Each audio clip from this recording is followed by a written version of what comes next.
भारत में दो तरह के युवा होते हैं। पहले आम जनता के बच्चे जो गली मोहल्ले के सरकारी स्कूलों में पढ़ते हैं, जहां कभी टीचर आते हैं कभी नहीं, डिग्री पूरी हो भी जाए तो नौकरी नहीं मिलती। दूसरे नेताओं के बच्चे जो सीधे हार्वर्ड, ऑक्सफोर्ड, येल या किसी अंतर्राष्ट्रीय यूनिवर्सिटी से पढ़कर वापस लौटते हैं और यहाँ लौट कर कभी कोई मंत्री बन जाते हैं, कभी क्रिकेट बोर्ड के चेयरमैन बन जाते हैं या फिर ग्लोबल कंपनियों के बोर्ड में एंट्री मार लेते हैं। और दिलचस्प बात यह है कि यही नेता अक्सर मंच पर कहते हुए सुने जाते हैं कि विदेशी प्रभाव से सावधान रहो, वेस्टर्न कल्चर भारत की संस्कृति को बिगाड़ रहा है, हमें अपनी शिक्षा व्यवस्था पर गर्व करना चाहिए। लेकिन जब बात अपने बच्चों की आती है तो उन्हें विदेश भेज देते हैं। अभी जो बात हमने आपसे कही, चलिए अब उसके कुछ उदाहरण देखते हैं। अमित शाह के बेटे जय शाह अपनी पढ़ाई पूरी करके सीधे बीसीसीआई के सेक्रेटरी बन गए। दिसंबर 2024 में तो आईसीसी के चेयरमैन भी बन गए। हालांकि जय शाह की क्रिकेट में योग्यता पर अक्सर सवाल उठाए जाते रहे हैं, लेकिन वो दूसरा टॉपिक है। अभी हाल ही में ज्योतिरादित्य सिंधिया के बेटे महा सिंधिया भी काफी चर्चा में आए हैं। 29 साल के महानरियामन सिंधिया येल यूनिवर्सिटी से पढ़ाई करके लौटे। उन्हें बिना किसी विरोध के मध्य प्रदेश क्रिकेट एसोसिएशन यानी एमपीसीए का अध्यक्ष चुना गया। वो 68 साल के इतिहास में सबसे युवा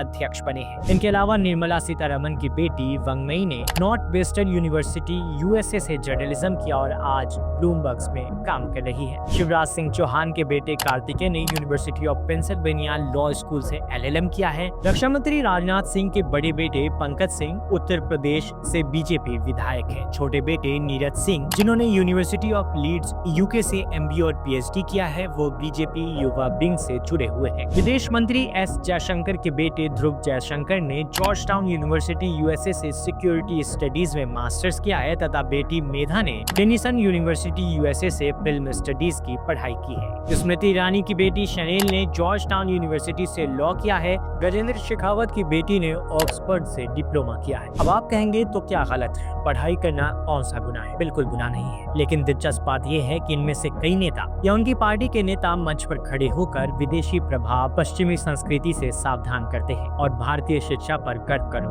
कहते हैं। अब देखते हैं आम जनता के बच्चों की स्थिति। सरकारी स्कूल जहाँ कभी मिड डे मील में छिपकली निकल आती है, कभी बच्चों से बर्तन धुलवाए जाते हैं। सरकारी कॉलेज के हॉस्टल की हालत इतनी खराब होती है कि बाथरूम और जेल की सेल में फर्क नजर नहीं आता। और नौकरी कैंपस प्लेसमेंट के नाम पर 5,000 रुपए की इंटर्नशिप मिलती है। जॉब मेला के नाम पर लाखों लोग दर दर की ठोकरें खाते हैं। यही जनता के बच्चे हैं जो हरियाणा रोडवेज में कंडक्टर की नौकरी के लिए फॉर्म भरते हैं। ये उनकी नौकरी के लिए पीएचडी स्कॉलर अप्लाई करते हैं। अब बात करते हैं डेटा की। भारत के 15 से 24 साल के युवाओं में 16% बेरोजगारी है। हर 5 में से एक ग्रेजुएट बेरोजगार 60% से ज्यादा हाईली एजुकेटेड युवा विदेश पलायन कर रहे हैं।